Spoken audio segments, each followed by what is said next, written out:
नमस्कार दर्शक बंधु। वर्तमान DECE रो वीडियो बनैया भारी सहज है। माने जेकोसी आम जो प्रोजेक्ट पर वीडियो दरकार बहुत सहजरे आ सुविधारे हो पार किपर हो पार।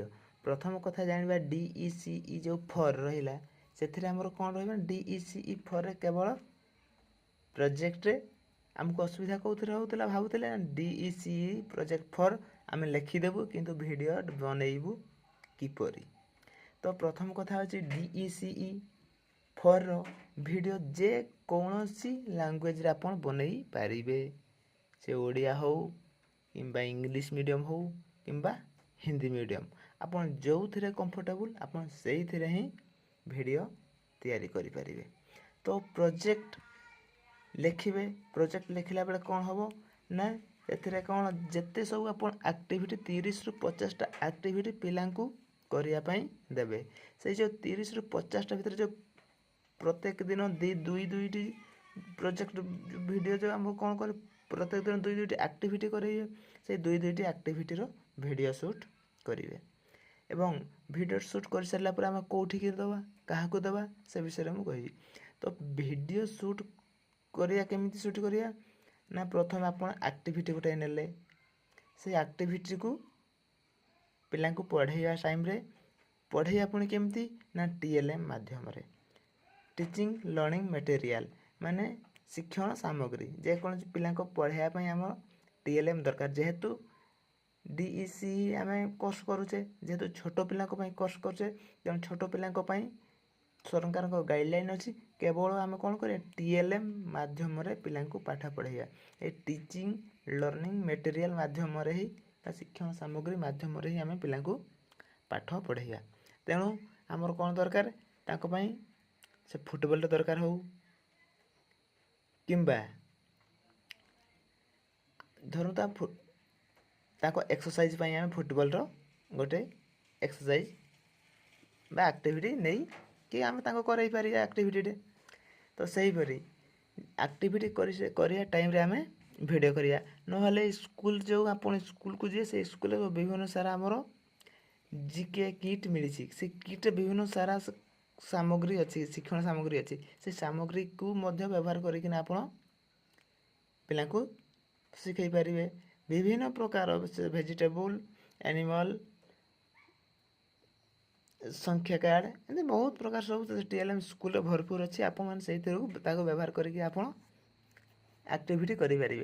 तो एक्टिविटी गुड़ा कर आपंकर वीडियो दरकार। वीडियोटा पुणी करला पूर्व कौन होता ना वीडियो कला बेले आपंकर दरकार होता वीडियो कला दरकार होता आप वीडियो लिंकटा आप से लेखिकी कौन देते आम रिजनल सेंटर को पठाऊले से दिल्ली को पठाऊला, किंतु एबे दिल्ली नुह एवं रिजनल सेंटर जो आप रिजनल सेंटर रही ही आमर एगुड़ा सब आमर प्रोजेक्ट डिपोजिट हम। तो प्रोजेक्ट आप लिखला पूर्व मुझे जन देवाक चाहूँगी प्रोजेक्ट गुड़ा लिखि सारा जो आम वीडियो तैयारी कले वीडियो तैयारी कर सारापर ताको आप कौन करेंगे प्रोजेक्ट विथ आमर जो वीडियो वीडियो पेन ड्राइव नहीं कि आप कौटिकी जीवे ना स्टडी सेंटर को जावाई पड़ो। स्टडी सेंटर रे जो अथॉरिटी थे इग्नोर अथॉरिटी जो थे तांको आमे देई सेटा आप कौन करेंगे ताकू आम अप्रूव कराइबा। अप्रूव कराई सारा पर आपन जी कौटे कि ना रिजनल सेंटर को, यहीटा हूँ मेन पॉइंट। तो आम जाइलु गोटे स्टडी सेंटर को से सार को ठारू आम समस्त तथ्य बुझी नहींचु जे ना या पूर्वर कौन होता ना आप वीडियो लिंक गुड़ा लिखिकी करूँ प्रोजेक्ट लिखि देते से गुड़ा सब आप स्पीड पोस्ट मध्यम दिल्ली को पठाऊले, किंतु एबे से दिल्ली नुह एबे दायित्व दिखाई कौटी कि ना रिजनल सेंटर को। तेणु आपड़ जेकोसी प्रोजेक्ट तैयारी करेंगे फास्ट आप कौन करेंगे ताकू लिखि सारा प्रोजेक्ट लिखे वीडियो तैयारी करेंगे। वीडियो तैयारी कर सारापर आप कौटिकी जी ना आपड़ जी स्टडी सेंटर को जी स्टडी सेंटर रू अप्रूव कलापर आप डिपोजिट करेंगे कौटी ना रिजनल सेंटर। तो जिते बड़े आपणकर कौन करेंगे ना एक्टिविटी गुड़ा जो करेंगे वीडियो शूट करेंगे से कौन करेंगे ना प्रथम तो आप तीनो आमर कौन अच्छी तीनो ତିନୋଟି ଆମର ଭାଗ ଅଛି। ତିନୋଟି ଭାଗରେ ପ୍ରଥମ ଭାଗରେ ଆପଣ କ'ଣ କରିବେ ନା ପିଲାଙ୍କୁ ଯାଇ ଷ୍ଟଡି କରିବେ, ମାନେ ପିଲା କିପରି ରିସିଭ୍ କରିଛନ୍ତି ପାଠକୁ, ତାଙ୍କର ଆକ୍ଟିଭିଟି ଗୁଡ଼ା ସବୁ ଦେଖିବେ, ମାନେ ତାଙ୍କର କାର୍ଯ୍ୟକଳାପ ପିଲାଙ୍କର ସବୁ ଦେଖିବେ।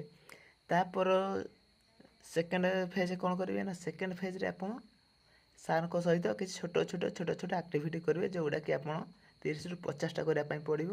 ଏବଂ ସେଇ 50ଟା ଭିତରେ ଆପଣ କ'ଣ କରିବେ ନା ସେଇ 50ଟାକୁ ଆପଣ ଭିଡ଼ିଓ ସୁଟ୍ କରିବା ପାଇଁ ପଡ଼ିବ।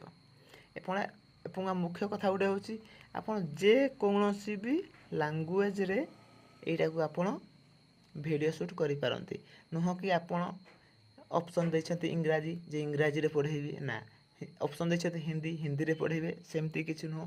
ଏବେ ସବୁ କ'ଣ ହେଲାନି ଆପଣମାନେ ତାପରେ ଆଉ ଗୋଟେ ମେନ୍ କଥା ହେଉଛି ଆମର ଫର୍ମ ଫିଲ୍ଅପ୍ ଲାଷ୍ଟ ଡେଟ୍ 6 ଅଛି ଅକ୍ଟୋବର। ତେଣୁ ଆପଣ ୟା ପୂର୍ବରୁ ତୁରନ୍ତ କ'ଣ କରିବେ, ଯାଇକି ଆପଣ ପ୍ରତ୍ୟେକ DEC 1, 2, 3 ପାଇଁ 200 ଟଙ୍କା, 600 ଟଙ୍କା ଏବଂ ପ୍ରୋଜେକ୍ଟ ପାଇଁ 500 ଟଙ୍କା, ଟୋଟାଲି 1100 ଟଙ୍କା ଦେଇ ଫର୍ମ ଫିଲ୍ଅପ୍ କରିଦିଅନ୍ତୁ। ଏବଂ ଏଥିରେ ଅପସନ୍ ମଧ୍ୟ ଆସୁଛି ଓଡ଼ିଆ ମିଡ଼ିୟମ୍, ଆପଣ ଓଡ଼ିଆ ମିଡ଼ିୟମ୍ର ଫର୍ମ ଫିଲ୍ଅପ୍ କରିବେ। ଏବଂ ଆଉ ଗୋଟେ ମୁଖ୍ୟ କଥା ହେଉଛି ବର୍ତ୍ତମାନ ଯଦି କରି ଆପଣଙ୍କର ନିଜ ଜିଲ୍ଲାରେ ମଧ୍ୟ ବିଭିନ୍ନ ପ୍ରକାର ସବୁ ଏକ୍ଜାମ୍ ସେଣ୍ଟର ଅଛି। ତେଣୁ ସେଇ ଏକ୍ଜାମ୍ ସେଣ୍ଟରକୁ ଚୁଜ୍ କରିବେ। ଚୁଜ୍ କରି ସାରିଲା ପରେ ଆପଣ ତାକୁ ପେ କରିବେ, ଡିପୋଜିଟ୍ ଯେଉଁଟା ଆମର 1100 ଟଙ୍କା ଡିପୋଜିଟ୍ କରିବା ପାଇଁ ପଡ଼ିବ। ତେଣୁ ସେଗୁଡ଼ା ସବୁ ବର୍ତ୍ତମାନ ସେଇ କାମ ଗୁଡ଼ା ସବୁ କରିଦିଅନ୍ତୁ। ତାପରେ ଆପଣଙ୍କୁ ରହିଲା ପ୍ରୋଜେକ୍ଟକୁ ସେମିତି କରିବେ ଯେ ଯେଉଁଟାକି ଆମର ଡିପୋଜିଟ୍ କେଉଁଠି କରିବା ପାଇଁ ପଡ଼ିବ ନା ପ୍ରଥମେ ଆପଣ ସବୁ ଲେଖି ସାରିଲା ପରେ ପେନ୍ ଡ୍ରାଇଭ୍ରେ କପି କରିସାରିଲା ପରେ ଫାଷ୍ଟ ଆପଣ ଯାଆନ୍ତୁ ଷ୍ଟଡି ସେଣ୍ଟରକୁ। ଷ୍ଟଡି ସେଣ୍ଟର ଆପ୍ରୁଭ୍ ପରେ ଆପଣ ଯିବେ ରିଜନାଲ୍ ସେଣ୍ଟରକୁ। ଏହିପରି ସବୁ ବିଭିନ୍ନ ପ୍ରକାର ସବୁ ଅପଡ଼େଟ୍ ଯେତେବେଳେ ଯାହା ଆସିବ ମୁଁ ଆପଣଙ୍କୁ ଜଣାଇବି। ତେଣୁ ଆପଣ କିଛି ବ୍ୟସ୍ତ ହେବାର ନାହିଁ। ଆଜି ପାଇଁ ଭିଡ଼ିଓ ଏତିକି। ଆପଣ ବର୍ତ୍ତମାନର କାମ ହେଲା ଆପଣଙ୍କର ସମସ୍ତେ ଯାଆନ୍ତୁ ଏବଂ ଯେକୌଣସି ଆପଣଙ୍କ ପାଖ ବିଦ୍ୟାଳୟକୁ, ସେ ବିଦ୍ୟାଳୟରେ ସାର୍ କିମ୍ବା ଦିଦିଙ୍କ ଦ୍ୱାରା ପ୍ରଥମେ ଷ୍ଟଡି କରନ୍ତୁ, ତାପରେ ଆକ୍ଟିଭିଟି କରନ୍ତୁ। ଦେଖିବେ ବହୁତ ବଢ଼ିଆ ହେବ, କିଛି ବି ଡରିବାର କିଛି ନାହିଁ। ସମସ୍ତ ଆମର ସାର୍ମାନେ ସମସ୍ତ ସ୍କୁଲ୍ ସାର୍ମାନେ କୋଅପରେଟିଭ୍ ଅଛନ୍ତି। ଏବଂ କାହିଁକି ନା ବର୍ତ୍ତମାନ ଆମର ଯେଉଁ ଅନୁସାରେ ଅଛନ୍ତି ଶିଶୁ ବାଟିକା ଆସିଲେ 1 to 5 ଯାଏଁ ପ୍ରାଇମେରୀ, UP 1 to 8 ଯାଏଁ ଶିକ୍ଷକ ଅନୁସାରେ ଟିଚର୍ ନାହାନ୍ତି। ତେଣୁ ଆପଣମାନେ 50ଟା ଆକ୍ଟିଭିଟି କ'ଣ ଆପଣଙ୍କୁ 100ଟା ଆକ୍ଟିଭିଟି କଲେ ସାର୍ମାନେ ଆପଣଙ୍କର ବହୁତ ଖୁସି ହେବେ, ବହୁତ ଖୁସି ହେବେ। ତେଣୁ ଆପଣମାନେ ସେଥିରେ କିଛି ଭାବିବାର ନାହିଁ, କିଛି ଡରିବାର ହିଁ ନାହିଁ। ଆପଣମାନେ ଯାଆନ୍ତୁ, ଭିଡ଼ିଓ କରନ୍ତୁ, ପିଲାଙ୍କ ସାଥିରେ ମିଶନ୍ତୁ, ବହୁତ ଭଲ ଲାଗିବ। ଧନ୍ୟବାଦ। ଆଜି ପାଇଁ ଏତିକି।